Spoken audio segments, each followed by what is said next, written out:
Well, as I said, my name is Michael Fornal, and this is my talk on how I managed to break into the information security world with only a tweet and an email.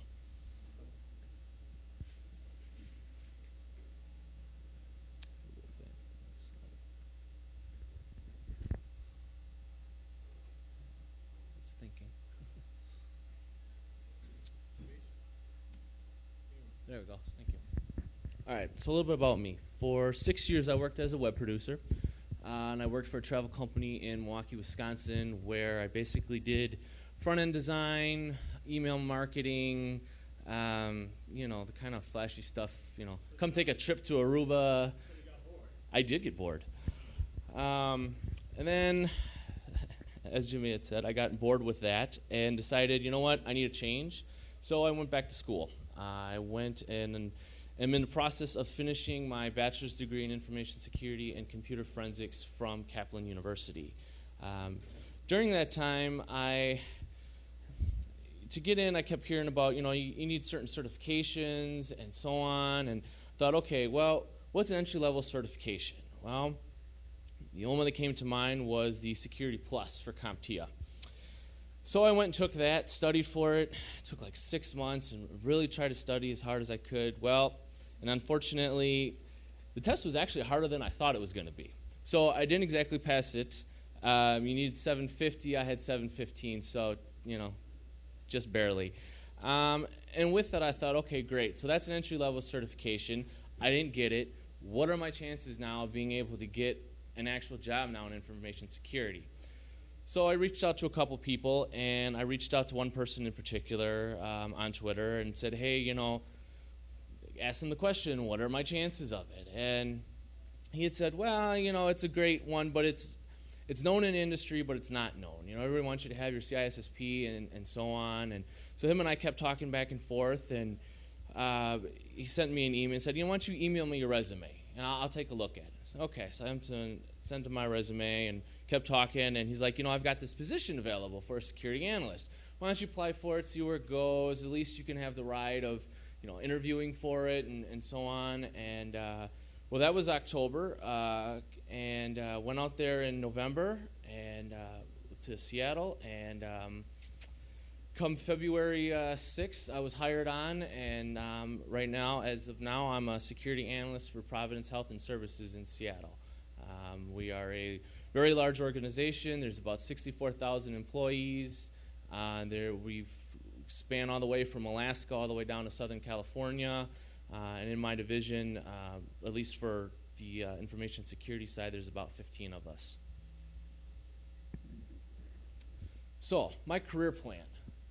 Social, resume, equals finding a job. This is the plan that I had designed for myself to be able to, hopefully be able to get a job. So you create your networks and your relationships, pad your resume with education and your understanding, build your skills and experience, and all that, like I said, will lead to, hopefully, a job. Create your network. Join Twitter. If you're not on there already, get on there. I've learned more on Twitter, I think, than I have sitting in the classroom. Just because of the fact that it's real world, not to take anything away from the classroom, but yes, it is true. It is very cheaper, yes. But you actually have people that are actually out in the field that are going through and doing the stuff that you're learning about, and I think you can learn more from them than your professor who's up there who might be in the field but might not and just is teaching for a check. LinkedIn, we all know LinkedIn has been bashed around in the last couple of months with their password, but I still think it holds value. It's a great place to be able to set up your network, to talk with people, to find jobs. I also highly suggest setting up a security blog. It's easy, it's simple, and also join organizations like ISSA and NASIG. So using Twitter to create your network. I highly suggest go into Bill Brenner's site here, go on the Friday Follows. It's about 2-3 pages long, and it has everybody's Twitter handle on there. I suggest taking about 5 people, that's what I did. Start to look at their conversations, see who they're talking to, and start following them, and then eventually you're going to build, people will start to follow you, start to build your network that way. and don't be afraid. You know, there's a lot of conversations that are going on Twitter, stuff from cloud to, you know, the latest company that got popped. You know, ask your questions. You know, we're all knowledgeable here in information security. Say what you know.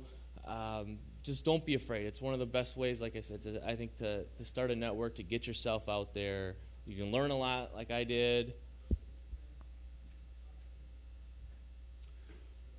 Go to LinkedIn, create your profile, start getting involved in the groups that are on there. It's another way to engage in conversation, build your network.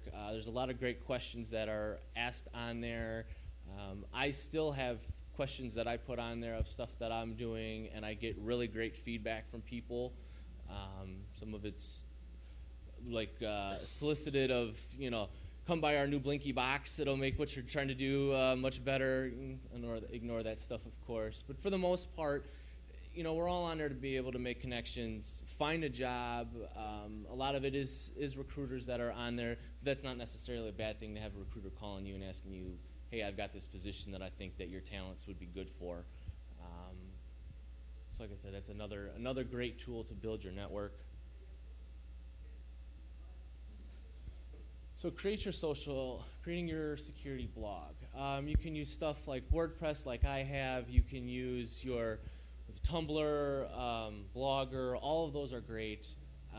It's really a great way to improve your writing skills, because I found that no matter what job you're doing, you're going to have to write. You're going to have to write a report, and you've got to make sure that what you're writing is being tailored to your audience. So, you know, on Twitter you write 140 characters or less, and we, you know, kind of hem and haw with the different verbiage that we use. But when you write something to a CEO that's going to go to a board, you have to be very careful in terms of what you're writing.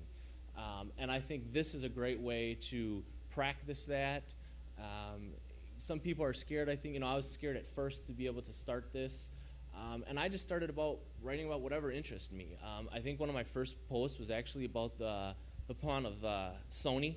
So I just went on there and basically stated what had happened, what other people were saying about it, and gave my 2 cents as to, well, here's what Sony should do moving forward, and, you know, what other companies can do. And also make sure that you try and, if you do go this route and get a security blog, make sure you try and get it added to feeds like Security Bloggers Network.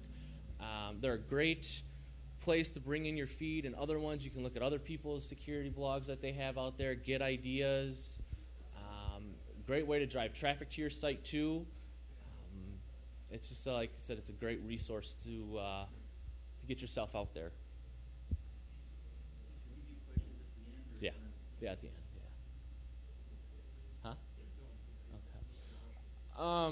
You know, another aspect with social is, again, of expanding your networks that you have. Twitter and everything is great, but you really want to get out there and be able to meet people. Joining groups like ISSA and NASIG are fun. You know, it's a little bit of a different crowd. Some of them, I haven't joined NASIG. I'm new to Seattle, and I know we've got a chapter there, so I've yet to make it there. But ISSA, I've been there. Went to the one in Milwaukee. I've gone to the one in Seattle. Some of them it's different just because of the fact that it is a little bit more corporate, but nonetheless, it's still networking. It's still people in your field. They still have going through the same stuff that you're going through. Yes, exactly. You know, they always have speakers. At least for the one in Milwaukee, it was great. They had speakers, and then they would give you they had a raffle for a book at the end. I mean, who doesn't love a free security book? You know, those things are like $50. So, you know, if you can get one of those, it's always good. You know, and who knows, somebody in there might actually have a job. A couple months ago, I went to a Agora meeting in Seattle. Pretty good turnout. I would say about 200 people, and they literally had people with signs on their back that said, "I'm from Microsoft. I'm hiring. I'm from Amazon. I've got 4 or 5 positions." Yeah. Well, they actually yeah. But yeah. So, like I said, there's jobs that are out there. I was impressed with that Agora meeting because of the fact too that was the first thing that they started out with, was that who in the audience has jobs, where are you sitting? You know, I think they even had somebody from from the Army or something like that was there too that was hiring. People wanted to go into that route too. Like I said, it's another way to expand your network, get yourself out there, get yourself known. For your resume, one thing, you want to make sure that you are kept up to date on everything that is happening in the information security world. We all know that it changes daily, monthly, it's never the same. I really suggest using Google Reader, or I use NewsBlur too, and create yourself an RSS feed of all the different websites that are out there. Like I've got, Threat Post, Search Security, Security Bloggers Network. I try and read at least 10 articles a day, so once I check emails in the morning, I've got about 5 articles I try and read, and then another 5 throughout the day. In regards to your resume, I also highly suggest you go on to infosecleaders.com. It's a great site. It's got lots of information on how to help your resume. They have lots of great examples of people that are, if you're lucky enough to have 2 companies kind of vying for you, and what should I go? This company has got kind of what I want, but this one might have a little bit more, and how should I go about doing that? It's just really great information. I believe Lee is going to be here. Lee and Mike are 2 of the creators of that site, very knowledgeable guys. When I was first getting into the field, I sent them an email and just said, well, how do I get into it? Here's what I'm currently doing as a web producer. And they really gave me great feedback as to, try and take that job. Working as a web producer, you do touch security, because I was in the travel industry. We did work with credit cards. So, I got some PCI experience and things like that. So I was able to turn that around in my favor. Again, staying current. Listen to podcasts. We all have a commute of some sort, whether it's train, car, whatever. Podcasts are great. Southern Fried Security, Paul.com, and Down the Rabbit Hole. Those are the 3 that I listen to. There's a ton of them that are out there, and they're all great. Really great way to be able to stay up on current information and so on. Attend free webinars. BrightTalk.com is a site that I really like, mostly because of the fact that it's free. And they have everything in information security that you could probably want, from privacy down to cloud to governance, you name it, it's on there. It's also a great way. One of my articles that I had on my blog where I was on IDS, and I watched the webinar that was on there, took a bunch of notes, put it back out on my blog and said, here's what I learned from this, here's good ideas of what, as a company, you can do. I still have hits on that article. It's information for you, information for other people. And like y'all are doing right now, attend a security conference like BSides or DerbyCon, or any of the ones that are in your area or wherever. It's a great way to network. It's a great way to stay up to date on things that are going on. What better way to kill 2 birds with 1 stone than attend a conference?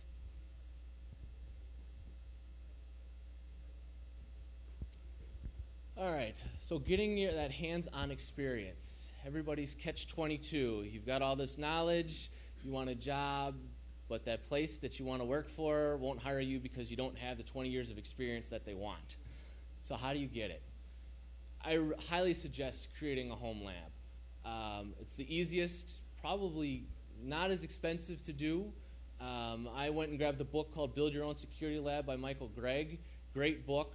Went everything from network to Metasploit, and forensics was built into there.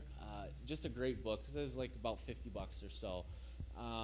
With creating your home lab, when I went for my interview for my current position, my boss had asked me, well, what do you do to keep your skills up to date? Do you attend conferences and stuff? And I said, well, yeah, but I also have a home lab that I have. And we went into details about that. I told him, I said, well, I've got Snort running on there to play with. I've got that running into a database so that I can check the logs and see what's going on. I try and work with Metasploit, for me, as hard as it is. I try and just break what you can on there without actually being able to get arrested for it. So you can have free will. Like I said, go to a thrift store, grab a couple of boxes from there. I see them there all the time. They're like $5. Rebuild them. use it as a box to go after. Look for internships. Some places have them. They're not as prevalent as they used to be, but they are still out there. Some of them, if you're lucky enough, will pay. Otherwise, others they might not, but you're still gaining the knowledge that you can put down on your resume as well as the experience. Look for projects to help with. Some of us, I don't know if your parents come to it all about, hey, my computer doesn't work. That's all stuff that you can put down on there and say, okay, you know what, Mom, your computer's running slow. Let me help you with that. I bet you've got some malware on there or something like that. Go through there, find it, get rid of it, put it down and say, you know what, I maintain my home network, I maintain my parents' network, and here's what I do for it.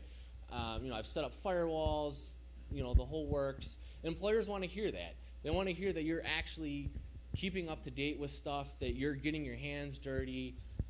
Attend classes as well. For me, I went back to school, but not say that you actually have to go back to school or have to go for a degree. There's stuff that's out there. I know that I think the government puts on, I think it's by Homeland Security, but they've got little classes for information security and stuff like that of just general knowledge. And if you have a CISSP, I believe you can get the credit points that you need for it to keep that up to date. Make sure, again, too, that you're documenting everything that you do. So if you set up a home lab and you're using Metasploit, make sure you're taking screenshots of those and you're putting that out on your blog or somewhere for an employer to be able to see you, whether it's your own website, whatever it is. Make sure that they're out there so that they can see that, yes, you're working with this type of technology and he used whatever latest exploit that there is and he was successful at it. And also, again, go for certifications and any training programs that you can. Sometimes if you're in certain groups on LinkedIn, they'll give you free training. I know they've got the stuff for the domains for the CISSP, certified ethical hackers sometimes appear on there where they give you free stuff. Certifications, if your employer will pay for them, that's even better yet because they are costly. So better have them pay for it than out of your own pocket. But if you can, if not, I still suggest going for them because it shows that you know the knowledge, shows that you took the time to learn that knowledge, and that you're able to apply it.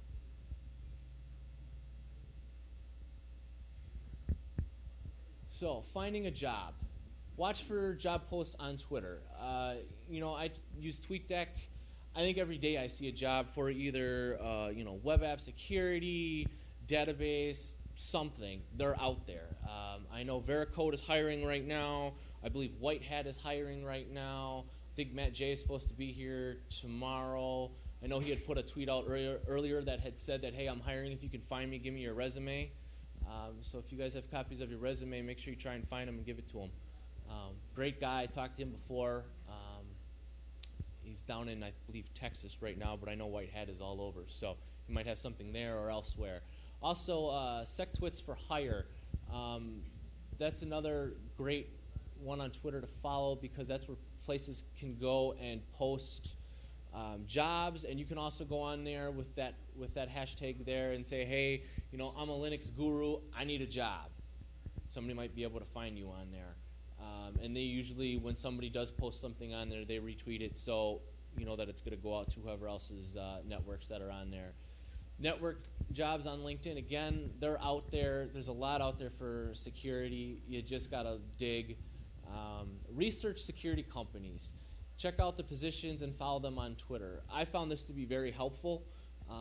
Not only that, because of the fact that you can see what they are looking for in, say, a pen tester. What skills are they looking for that you have that would match, that you would make you would want to apply for it? But at the same time, well, maybe I don't have that skill, and now I know that I need to get that skill so that I can apply for that job.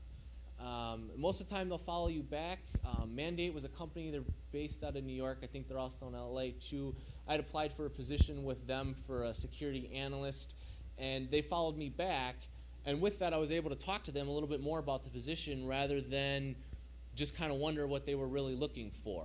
I didn't get the job through them, but I was still able to talk to them and say, hey, I know you all looked at my resume, and you said I didn't have what you were looking for, but what were you really looking for, and what can I improve on there so that I am a little more looked at by you guys? Also, get locally involved. A lot of places have meetups. When I lived in Milwaukee, we had MilSec, which is a group of security professionals, and basically we just got together at a bar, drank, and talked, kind of like what you do here, although you don't have to travel as far. There's other local events that are all over the place, so they're all on the internet. Google it, find it, get involved. Get involved with BSides, get involved with another conference that's going on. It's a great way to get yourself out there, network. You're covering all your bases. Who knows, somebody out there too might actually have a job for you. So again, good luck, and thanks for attending my talk. And we'll go with questions. Do you have a question? Sure.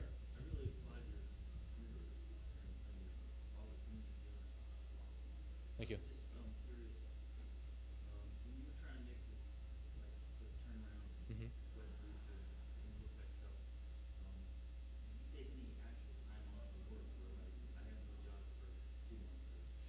No, that I didn't. I have a family to take care of, so I couldn't. I just tried to use what I was doing with that company and trying to gain whatever security that I could. I knew one of the guys, this main security guy that was there, and I tried to shadow him, if I could. Otherwise, I just tried to look at it and go, okay, well, I'm working with this technology. I'm working with JavaScript. What are the security vulnerabilities for that? What should I be looking for when I have to put it into a web page? Things like that. Yeah. Oh, does that answer your question? Yeah. Okay. Yeah. Do you have another one? I do. Yeah. Sure. Yeah. The blog, I really like the blogging idea, but I'm wondering how much time, sort of like per day or per week, you have for that. Well, I found that kind of challenging. it is very challenging. I had set a goal that I was going to put out one every 2 weeks. I still haven't met that. I think the last one was that I was announcing that I was speaking here. Now I kind of try and shoot for once a month.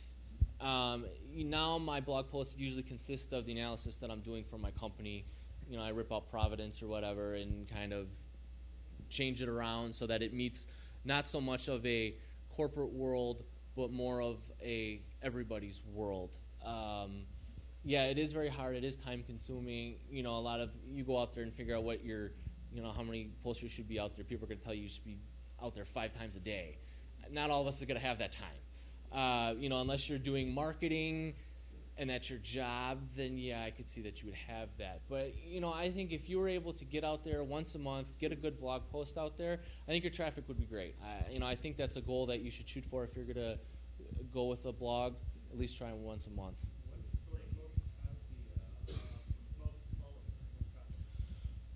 Let's see, what have I got right now? I did an analysis on FTP. That got I was surprised it actually got a high following. I had put it, I think, as alive or dead. Some places actually, believe it or not, still use it. Yeah. Yeah, and that's what I found. And, and stuff like that, it's kind of like the best you can do is just kind of help them along and say, we don't recommend it, try and use this, but that posted actually well. Actually made it grabbed, some feed actually grabbed it and put it on Microsoft's site. So I was really surprised and humbled by that. And then the network podcast was also featured in there. They were talking about it for a brief second too. So that was humbling and nice. Another one that I did an interview with Jack Daniel. Didn't know him. I'd followed him on Twitter, sent him an email and said, hey, would you mind doing an interview for my blog? He said, sure, and that gets pretty high following as well, too. Any other questions? Oh, sir. Mm-hmm.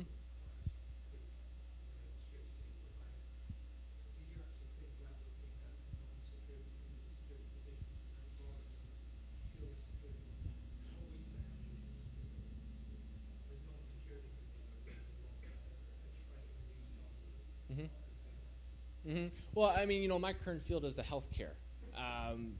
There's security in that. Obviously, we have HIPAA and everything else, but that's not necessarily like a bank or anything like that. Even in the travel industry, we're dealing with PCI and credit card numbers. So yeah, I tried to have a good mix as best as I could and kind of try to figure out and look at, okay, well, what industries are really going to have security and are going to be a need for it? And that's kind of the direction that I went. Sometimes you win, sometimes you get them, sometimes you don't. But yeah, that's a very good idea, is to look elsewhere too. Do you have a question? Yeah. Did you have any experiences with looking at careerbuilder.com or Monster or any of those? I went on there, I filled out a bunch of stuff, I never got anything back, and a recruiter once told me that 80% of your jobs are not going to be found on Monster, they're not going to be found on CareerBuilder, and I really thought he was full of crap. I was like, whatever, dude. And he's like, no, it's going to be who you know, it's going to be on social media, and he's right. Well, yeah. You don't get paid for that? Yeah. No, I really think I'm not going to discourage you from going out there and looking on there because it is a good source, and yes, there are some jobs out there, but I really think going on Twitter, going on LinkedIn, that's where your jobs are going to be. That's where the people are. That's, I think, where that's going to be the most updated. Those jobs that are out there on Monster, they've been out there for months. Either HR hasn't taken them down yet, or maybe they haven't filled them, but they're also looking at 30 applications or more. So it's just going to stay up there until they fill it and decide that either the money runs out and we'll pull the ad. So, Twitter is real time. I suggest going on there. You. What do you recommend for someone who works in a company that heavily regulates their online communities? Well, yeah, yeah, yeah, yeah, exactly. I would, Just to get your name out there. yeah, but I wouldn't use. I mean, everybody here probably has a smartphone, iPhone, whatever. Use that. I wouldn't use their web. I wouldn't use Works Network to do that. You might want to use a different handle. I wouldn't maybe use your name. Come up with something different. But I guess what they don't know can't hurt them. I mean, my job was the same way. They regulated that too. They didn't want us on Facebook or any of that. And I used to sit there in my little cube with my phone and checking Facebook. And then finally they kind of opened up the doors, and I'm like, all right, I'll put TweetDeck on my computer, which was a mistake because productivity went down to 0. But anyone else? You? No, actually, I wanted to make a couple of comments. One, we talked about earlier about Monster and CareerBuilder and job postings. And also found out that some of those jobs are simply posted because the company needs to meet some kind of requirement. Mm-hmm. And what really has happened is the jobs are already allocated to them. Yeah, like internal hires. Yeah, something like internal hires, or they're required to post for so many days to meet some regulation, but they've already had the person picked out. Mm-hmm. And then the other thing is that I actually am doing, right now I'm QA software testing, but there's a bit of a security slant to it because my company has asked me to start doing security software testing. So that's when I'm coming to all the conferences. So they pay for training? Unfortunately, that's one of the problems. They actually, I'm going to Black Hat training, and then I'm here and then I'll go to DEFCON. And what they told me was it was not reimbursed the Black Hat training. Oh. Because they consider it a hacker conference. What? That's ridiculous. Black Hat. So, yeah, Black Hat. So anyway, what do they consider appropriate training? RSA. Oh. Now, believe it or not, RSA is a sponsor of Black Hat, and guess what? They buy RSA products. So that's really interesting. Yeah. But anyway, I could go on and on about this decision, and I can do that after this. But you guys, what I wanted to add, basically kind of describe my path down the security path, as it were, to basically add the security software testing. So that's why I'm coming to all these conferences to learn SQL injection and things like that. And in addition, I actually went and got my security plus certification as well. I just barely passed it at 751. Ooh. Out of 750, 750 Yep. was required to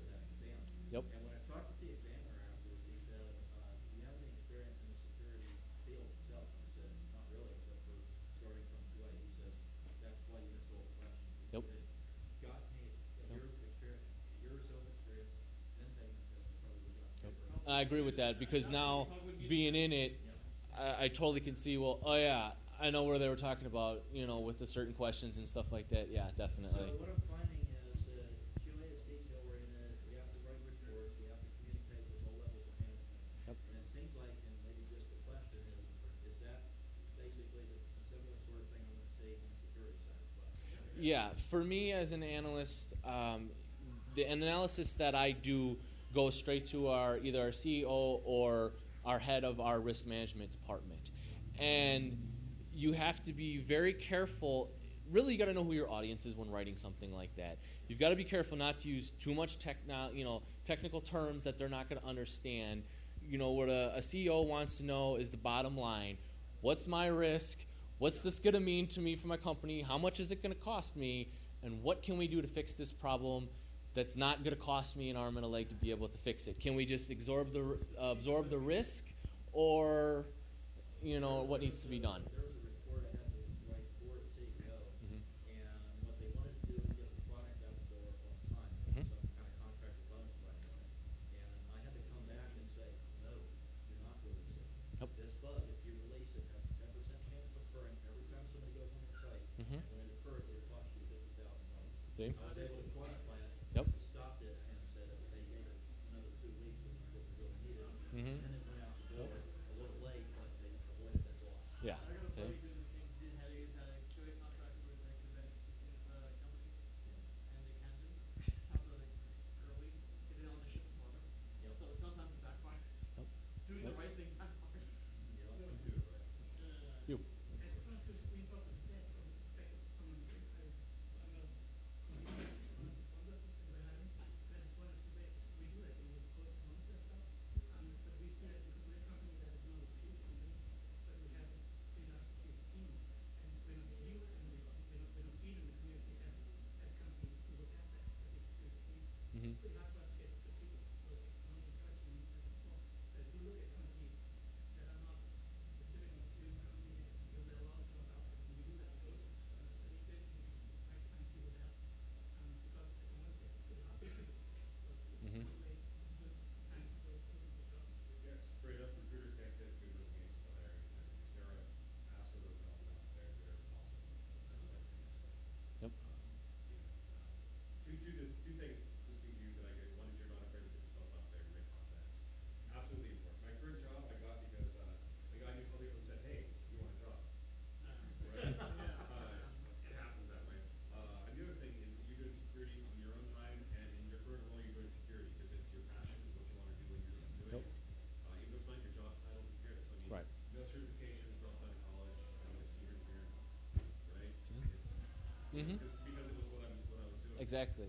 And talking with my boss the other day, I had asked him. I said, Plano, why did you hire me? I mean, I don't have any experience in security. All I have is what has come out of classroom work. And he said, it's your social. It's the fact that you went out on Twitter, that you talk to people, that you blog. We can see it's a passion for you. That's what we want.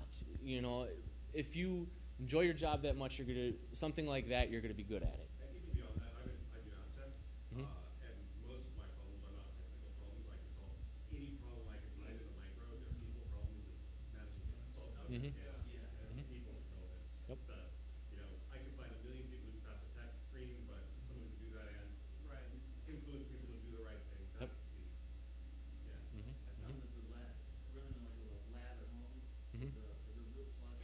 It turns out with you can get yourself in front of either manager who's hiring or just people who aren't that technical because they just think like this guy's got to be psycho for having a rack at home. Dude, that's not the job you really want. Yeah. Couple of comments. One is about the box system again. Actually, two things. Companies are saving money at the moment. Most of them are already advertising on their Yep. websites. And HR departments don't notice it. Yes. We Oh, yeah. We got people pasting on Facebook, and they've got locked down Facebook again. Yeah. And I mean, and HR departments are starting to come around. They're starting to see that Twitter and the social networks are a good medium to be able to recruit people because that's where people are. Yep. I think the other thing is, from a hiring manager's point of view, the stuff you're doing about, getting out there, getting involved,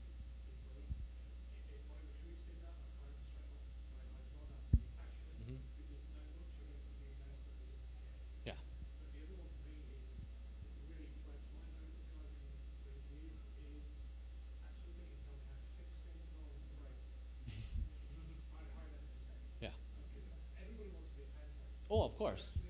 Most of the jobs are actually stopping you getting hired. Yeah. So if you can tell me how to fix things. Yep. Yeah. Yes. I come from like more technical side security, Mhm. but the thing I would add is open source software development is crucial for a technical person. Mhm. I'd rather see a good GitHub account than a good resume, frankly. Yeah. Oh, very good. Anybody else have another question? Who's looking for jobs? Ah. Not sure you can throw your hands up. I'm always looking, I love my job, I'm always looking for a new job. Have you had jobs? No, like casual hiring. Oh. I don't hire, unfortunately. There you go. So if you're looking, you saw hands go up, go find people. University of Kentucky, we're hiring. Amen. Thank you so much. All right. Just so you guys know, we're recording all of these presentations, so if there's anything you missed, give it about a week, check out irongeek.com, and you'll be able to see all the presentations from this weekend up there. This week. So irongeek.com. Cool. All right. Well, thank you all.